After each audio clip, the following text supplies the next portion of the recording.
Baik, pada saat ini saya akan menjelaskan tentang paradigma pragmatisme. Secara etimologi, pragmatisme berasal dari bahasa Yunani yaitu pragma, yang berarti tindakan atau perbuatan. Sedangkan secara terminologi, pragmatisme adalah aliran yang mengajarkan bahwa apa yang benar adalah apa saja yang dapat membuktikan bahwa dirinya itu benar dan memiliki manfaat secara praktis. Baik, selanjutnya masuk pada kritik terhadap paradigma pragmatisme. Menurut Max Keller, melalui bukunya ia mengkritik bahwa pragmatisme ini mencapai kegagalan dalam memikirkan hubungan antara manusia dengan manusia yang lainnya. Ini ditandai dengan tidak adanya kajian tentang transendensi cinta. Ia berpendapat bahwa pragmatisme ini hanya berfokus pada keinginan untuk mendominasikan alam. Dasar pemikiran paradigma pragmatisme.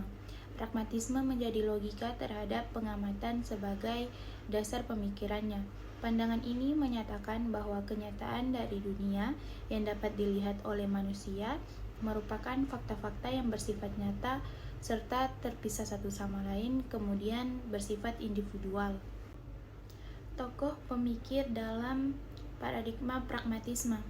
Salah satu tokoh yang berpengaruh besar terhadap pemikiran pragmatisme yaitu John Dewey. Pemikiran pragmatisme yang dikembangkan oleh John Dewey ini dinamakan atau dikenal sebagai eksperientalisme. Penamaan ini berasal dari pemikiran yang menyatakan bahwa pertumbuhan manusia ini merupakan tujuan dari pendidikan. Yang kedua ada paradigma interpretif. Paradigma interpretif adalah cara pandang yang difokuskan pada tujuan untuk memahami dan menjelaskan dunia sosial dari sudut pandang pelaku yang terlibat di dalamnya. Oleh karena itu, keilmiahannya seperti yang dijelaskan oleh Burrell dan Morgan 1979 terletak pada ontologi sifat manusia yang voluntaristik. Subjektivitas justru memainkan peran penting dibandingkan objektivitas, sebagaimana yang ditemui pada paradigma fungsionalis atau positivis. Paradigma interpretif mencakup rentangan yang luas dari pemikiran filosofis dan sosiologis yang memiliki karakteristik utama untuk memahami dan menjelaskan dunia sosial, khususnya dari sudut pandang orang-orang yang langsung terlibat dalam proses sosial. Paradigma ini menjelaskan tentang kestabilan perilaku dalam pandangan seseorang secara individual. Paradigma ini memfokuskan pada pemahaman individu mengenai dunia yang diciptakan secara subjektif, apa adanya serta prosesnya. Terdapat 4 dasar pembentukan pandangan perspektif interpretif menurut Burrell dan Morgan 1994, yaitu yang pertama hermeneutika, yang kedua ada fenomenologi, yang ketiga silopsims, dan yang terakhir ada fenomenologi sosiologi. Baik, di sini saya akan menjelaskan apa itu paradigma kritis dan juga contoh-contoh pada paradigma kritis. Paradigma kritis diartikan sebagai sebuah paradigma alternatif terkait kemasyarakatan yang tujuannya mengkritisi dan juga menjustifikasi status yang ada di masyarakat serta memberikan alternatif pengetahuan untuk bisa menghasilkan tatanan sosial yang lebih baik. Nah, selanjutnya asumsi dasar dalam paradigma kritis berkaitan dengan keyakinan bahwa ada kekuatan laten dalam masyarakat yang begitu berkuasa mengontrol proses komunikasi masyarakat. Ini berarti paradigma kritis melihat adanya realitas di balik kontrol komunitas masyarakat.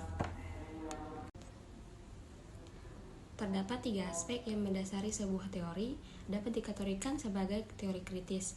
Yang pertama adalah pendekatan terhadap ilmu pengetahuan yang berkaitan dengan perwujudan konstruksi sosial dalam konteks perjuangan sosial.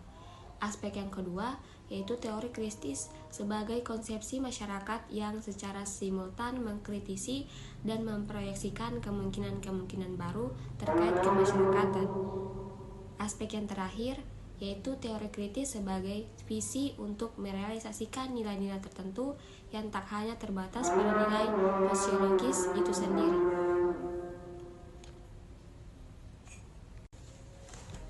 Melihat adanya ketidakadilan sosial atau struktur kekuasaan yang tidak adil, manusia cenderung mengkritik dan mencari cara untuk mengubah struktur tersebut agar lebih adil bagi masyarakat. Nah, contoh pada dalam kehidupan sehari-hari, teori kritis itu seperti gosip, hinaan, ejekan, kritik, bantahan, dan pujian, debat, pertengkaran, serta perseteruan. Selanjutnya, paradigma postmodern. Paradigma postmodern dapat diartikan sebagai paradigma yang menolak modernisme karena dianggap gagal dan bertanggung jawab terhadap kehancuran martabat manusia dengan memberikan kritikan-kritikan terhadapnya dan menggeserkan ide-ide modern menjadi ide-ide yang baru.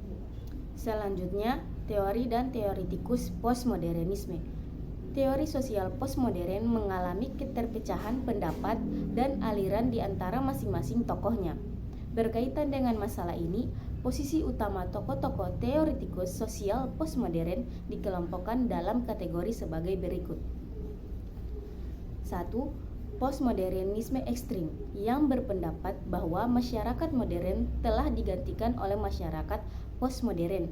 Jean Berlit adalah pemikir yang sering dikategorikan sebagai kelompok ini karena ia percaya bahwa masyarakat telah berubah secara radikal. Paul Virilio juga termasuk pemikir yang sering dikategorikan dalam kelompok ini. Selanjutnya, postmodernis moderat, yakni yang mengungkapkan bahwa perubahan memang telah terjadi dan postmodernitas tumbuh berkembang bersama dengan modernitas. Contoh dari tokoh ini adalah Friedrich Jameson, Ernesto Laclau, dan Chantal Mouffe. Ketiga, posisi teoritis. Kelompok ini berpendapat ketimbang mempersoalkan modernitas dan postmodernitas sebagai era kesejarahan atau waktu, lebih baik melihat modernitas dan postmodernitas sebagai kekuatan yang selalu menjalin hubungan seiring sejalan satu sama lain.